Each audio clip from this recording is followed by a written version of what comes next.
Hello students, welcome back to my channel. We are reading chapter 7 of geography. The name of the chapter is Our Country India. हम geography का chapter 7 read कर रहे हैं जिसका नाम है हमारा देश भारत।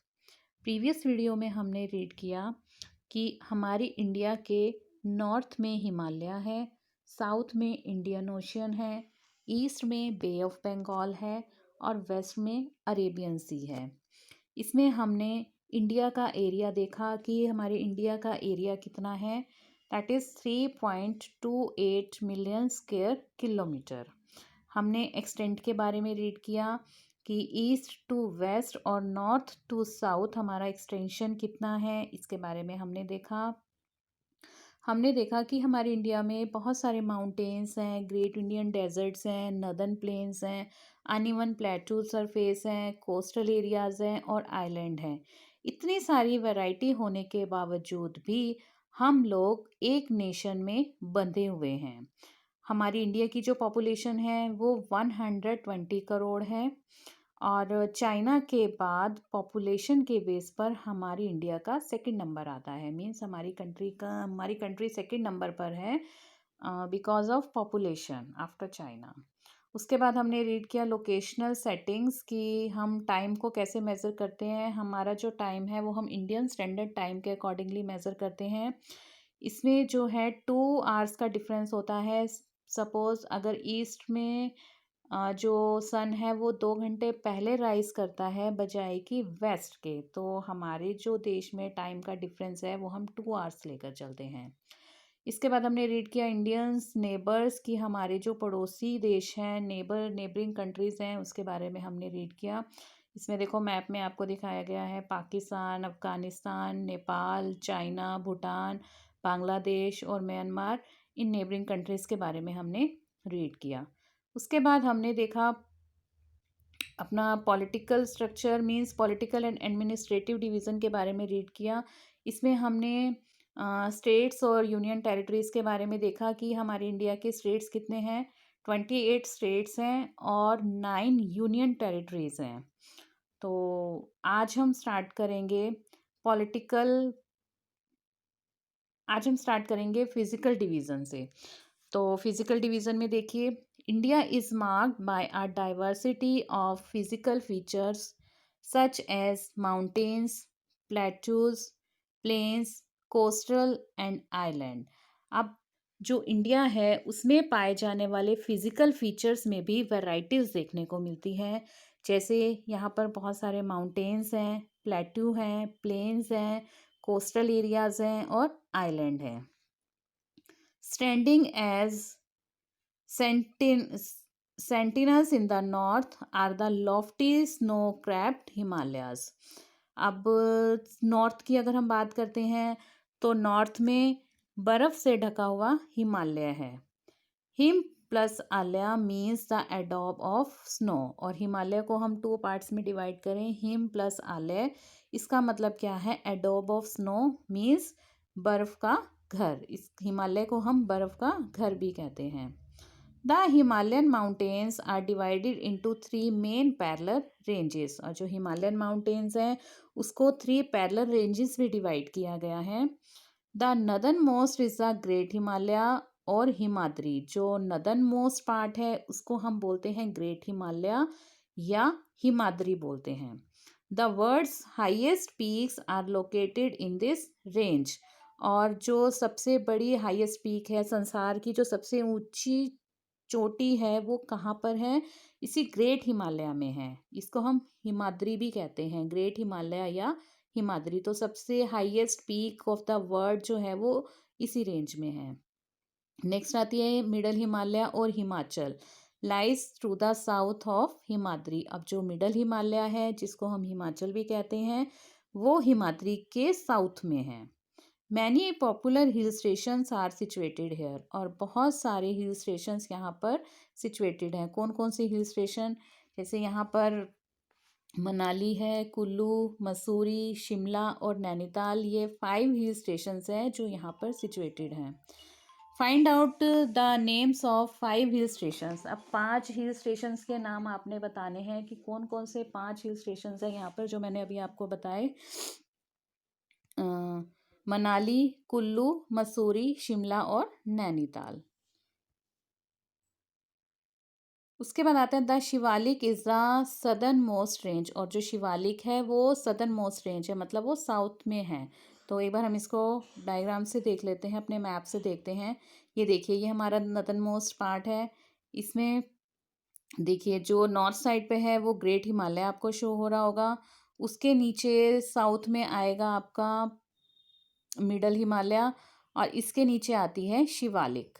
तो ये हमारा नदर्न मोस्ट एरिया है जिसमें कि हमारा हिमालय है।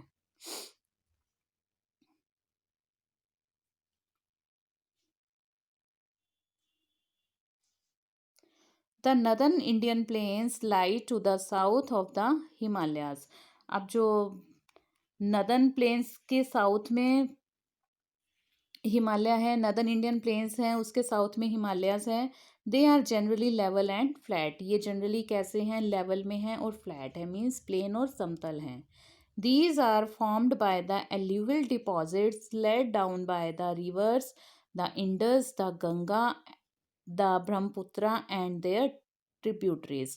अब ये जो हैं एल्यूवियल डिपॉजिट्स जो लेकर आती हैं नदियाँ, वो कौन कौन सी नदियाँ लेकर आती हैं? इंडस, गंगा, ब्रह्मपुत्र और उनकी ट्रिब्यूटरीज। ट्रिब्यूटरीज होती हैं उनकी सहायक नदियाँ। तो ये प्लेन्स कैसे बनते हैं? नदर्न इंडियन प्लेन्स जो हैं वो कैसे बनते हैं? जो इंडस, गंगा, ब्रह्मपुत्र और जो ये उनकी ट्रिब्यूटरीज हैं, ये अपने साथ एल्यूवियल डिपॉजिट्स लेकर आती हैं और उनको नदी के किनारे पर डिपॉजिट कर देती हैं, जिससे नदर्न इंडियन प्लेन्स बनते हैं। These river plains provide fertile land for cultivation. और ये जो रिवर प्लेन्स हैं ये बहुत फर्टाइल होते हैं, मीन्स बहुत उपजाऊ होते हैं, और कल्टिवेशन के लिए बहुत अच्छे होते हैं, मीन्स इन पर कृषि अच्छे से हो जाती है। That is the reason for high concentration of population in these plains. और यही कारण है कि यहाँ पर पॉपुलेशन सबसे ज़्यादा होती है। नदर्न इंडियन प्लेन्स ही ऐसी जगह है जहाँ पर पॉपुलेशन बहुत ज़्यादा होती है। तो देखिए यहाँ पर एक एल्यूवियल डिपॉजिट्स का मीनिंग बताया गया है, वो देखते हैं हम यहाँ येलो बॉक्स में। Alluvial deposit, these are very fine soil brought by rivers and deposited in the river basin. जो एल्यूवियल डिपॉजिट्स होती हैं वो बहुत फाइन सॉइल होती हैं, बहुत अच्छी मिट्टी होती हैं, जो कि नदियों द्वारा लाई जाती है। जब नदियाँ बहुत प्रेशर के साथ, बहुत फ्लो के साथ माउंटेन से आती हैं तो अपने साथ वो बहुत अच्छी मिट्टी लेकर आती हैं और उसको नदी के किनारे डिपॉजिट कर देती हैं। तो इसको हम बोलते हैं एल्यूवियल डिपॉजिट। उसके बाद आता है ट्रिब्यूटरी। ट्रिब्यूटरी क्या होता है? A river or stream which contributes its water to a main river by discharging it into main river from either sides। अब ट्रिब्यूटरी क्या होता है कि जब नदी, बहुत सारी नदियां आकर एक मेन नदी में मिल जाती हैं तो वो जो नदियां होती हैं वो उस मेन नदी की ट्रिब्यूटरी हो जाती है, सहायक नदी हो जाती है। तो नेक्स्ट हम बात करते हैं in the western part. In the western part of India lies the great Indian desert. अब वेस्टर्न पार्ट में, इंडिया के वेस्टर्न पार्ट में क्या है? द ग्रेट इंडियन डेजर्ट है, बहुत बड़ा भारतीय मरुस्थल है। It is a dry, hot and Sandy stretch of land. और ये कैसा है? बहुत ड्राई है, सूखा है, गर्म है और बहुत रेतीला है, कि मीन्स यहाँ पर रेत ही रेत होती है। It has very little vegetation. और यहाँ पर जो वेजिटेशन है वो बहुत ही कम मिलती है। वेजिटेशन मीन्स वनस्पति, पेड़ पौधे यहाँ पर बहुत कम होते हैं, क्योंकि यहाँ बारिश नहीं होती है, बहुत ड्राई एरिया है, हॉट एरिया है, तो इसलिए यहाँ पर वेजिटेशन ज़्यादा नहीं होती। देखिए हम मैप में देखते हैं, ये देखिए, this is great Indian desert. ये आपको शो हो रहा है यहाँ पर, द ग्रेट इंडियन डेजर्ट। ये कहाँ पर है? हमारा वेस्ट साइड में है।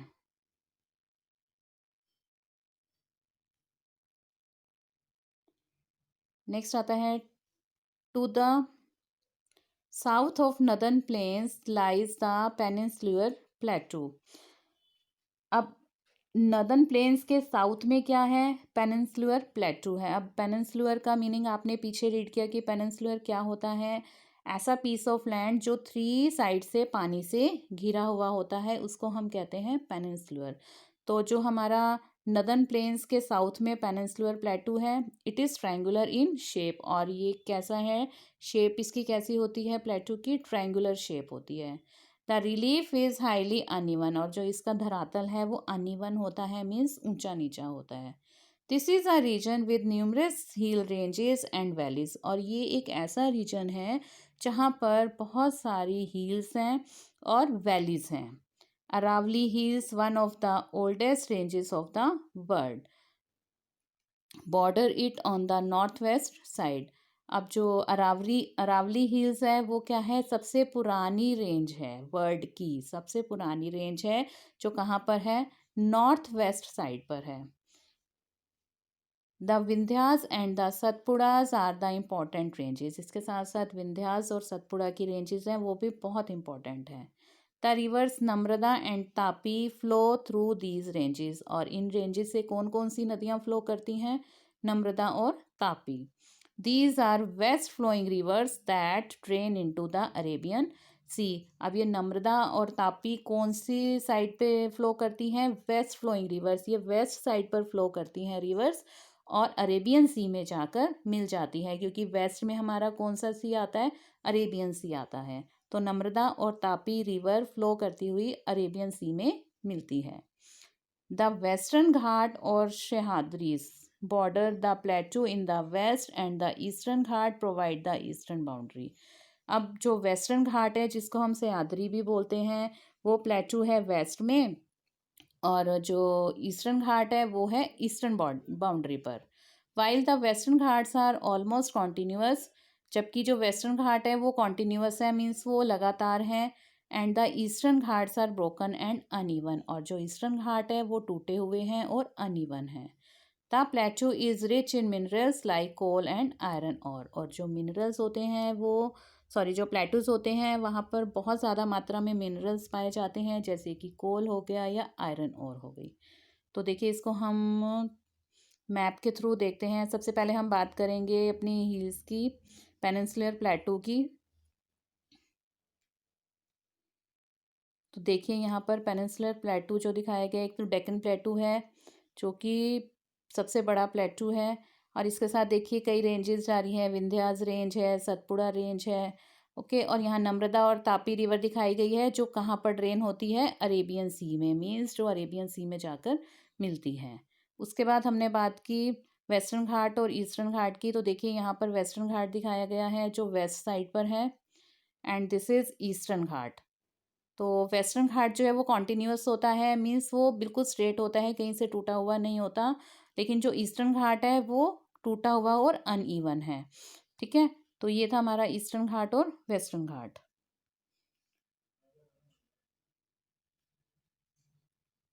और जो हमारे प्लेट्यूज होते हैं वो हमारे मिनरल्स के लिए बहुत रिच होते हैं, मीन्स यहाँ पर मिनरल्स बहुत ज़्यादा मात्रा में पाया जाता है, जैसे कोल हो गया और आयरन और हो गई। उसके बाद हम बात करते हैं, to the west of the western ghat and the east of the eastern ghat lie the coastal plains. अब जो वेस्टर्न घाट जो वेस्ट में है और ईस्टर्न घाट ईस्ट में है, वो क्या बनाते हैं, वो कोस्टल प्लेन्स बनाते हैं। तो the western coastal plains are very narrow, जो वेस्टर्न कोस्टल प्लेन्स है वो बहुत नैरो है, मीन्स बहुत तंग है। And the eastern coastal plains are much broader, और जो ईस्टर्न साइड के जो कोस्टल प्लेन है वो चौड़े हैं। These are a number of east flowing rivers. अब यहाँ पर ईस्ट फ्लोइंग रिवर्स हैं कि जो ईस्ट में नदियाँ बहती हैं इन कोस्टल प्लेन्स में, वो कौन सी हैं, the rivers Mahanadi, Godavari, Krishna and Kaveri drain into the Bay of Bengal. जो ईस्ट साइड की रिवर्स हैं, महानदी, गोदावरी, कृष्णा, कावेरी, ये फ्लो करती हुई बे ऑफ बंगाल में गिरती हैं, क्योंकि जो बे ऑफ बंगाल है वो कहाँ पर है, ईस्ट साइड में है। तो ईस्ट साइड की नदियाँ कौन सी हो गई, महानदी, गोदावरी, कृष्णा एंड कावेरी, जो बे ऑफ बंगाल में जाकर गिरती हैं। These rivers have formed fertile delta at their mouth, और ये जो रिवर्स हैं वो एक बहुत फर्टाइल डेल्टा बनाती हैं, बहुत उपजाऊ डेल्टा बनाती हैं एट देयर माउथ, अपने मुहाने पर। The Sundarban delta is formed where the Ganga and Brahmaputra flow into the Bay of Bengal. और एक सुंदरबन डेल्टा बनता है जहाँ पर गंगा और ब्रह्मपुत्र की नदियाँ जब बे ऑफ बंगाल में गिरती हैं तो वहाँ पर वो क्या बनाती हैं नदियाँ? सुंदरबन डेल्टा बनाती हैं।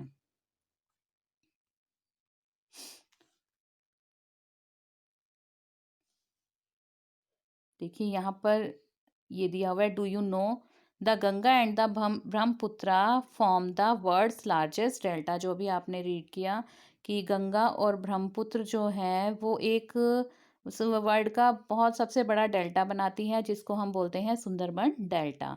The delta is triangular in shape, और डेल्टा जो है वो ट्रायंगुलर होता है शेप में। It is an area of land at the mouth of the river. It is an area of land formed at the mouth of the river where rivers enter the sea. That point is called the mouth of the river. अब जो ये area होता है वो कैसा होता है land का? ये जो डेल्टा बनाती हैं वो कैसे बनाती हैं? रिवर के माउथ पर बनाती हैं, बिल्कुल रिवर की जैसे स्टार्टिंग होती है where river enter the sea. River जब सी में एंटर करती है तो जैसे ही वो एंट्री करती है वहीं पर वो डेल्टा बनाती हैं जिसको कि हम कहते हैं mouth of the river.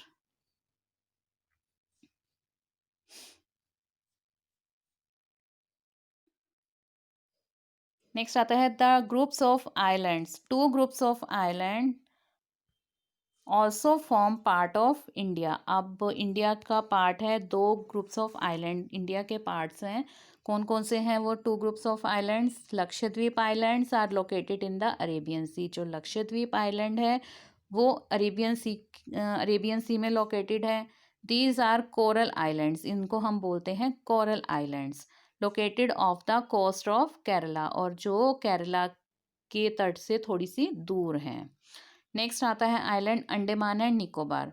Andaman and Nicobar islands lie to the south east of the Indian mainland in the Bay of Bengal. अब जो अंडमान और निकोबार आइलैंड है वो कहाँ पर है?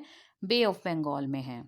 Do you know which group of islands were affected by the tsunami in 2004? क्या तुम जानते हो कि 2004 में कौन सा आइलैंड था जहाँ पर जो सुनामी से बहुत ज़्यादा अफेक्ट हुआ था?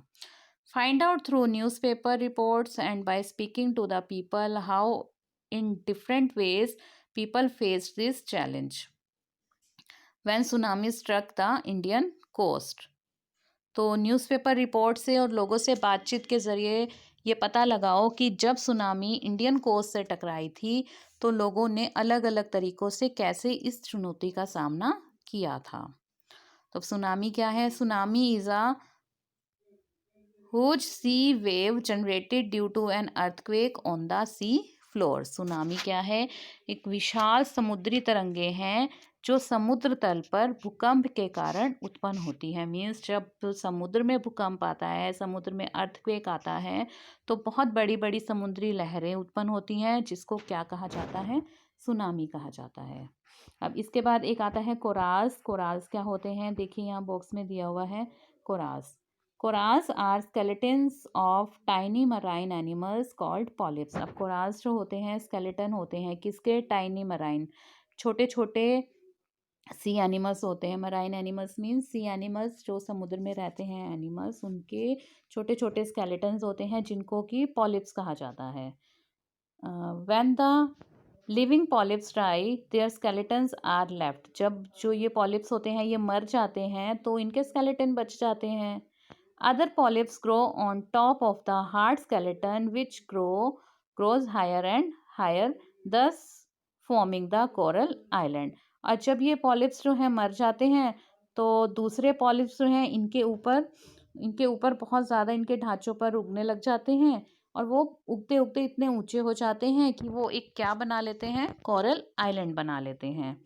तो यहाँ देखिए फिगर 7.4 में कोरल आइलैंड्स शो किया गया है। देखिए ये है फिगर 4, तो ये है हमारा coral island.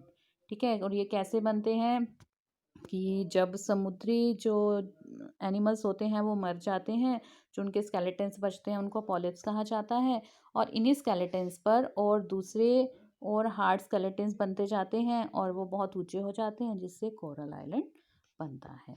So here we have completed our chapter. So don't forget to like, share and subscribe my channel. Thank you students. Bye bye.